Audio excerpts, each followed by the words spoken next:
আপনারা এই মুহূর্তে দেখতে পাচ্ছেন রূপগঞ্জ নারায়ণগঞ্জের মোড়াপাড়াতে বাবু রামরতন ব্যানার্জির নির্মিত মোড়াপাড়া জমিদার বাড়ি। বর্তমানে মোড়াপাড়া জমিদার বাড়িটি এখনও আগের অবয়বে দাঁড়িয়ে থাকলেও কিছুটা জরাজীর্ণতে রূপান্তরিত হয়েছে। বর্তমানে জমিদার বাড়িটি এখন মোড়াপাড়া সরকারি কলেজে রূপান্তরিত হয়েছে। জমিদার বাড়ির সামনে এই মুহূর্তে দেখতে পাচ্ছেন বেশ বড় প্রকাণ্ড একটা পুকুর।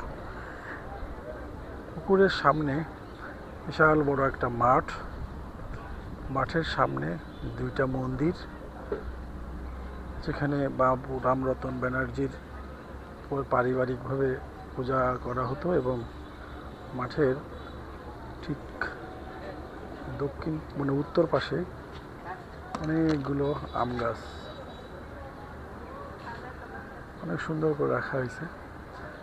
আর যেহেতু এখন এটা কলেজ, তাই ছোট্ট মাঠের পাশে মোটামুটি বেশ কিছু দোকানপাটও বসে। আর সেই জমিদার বাড়িটি এখনও আগের মতো দাঁড়িয়ে আছে।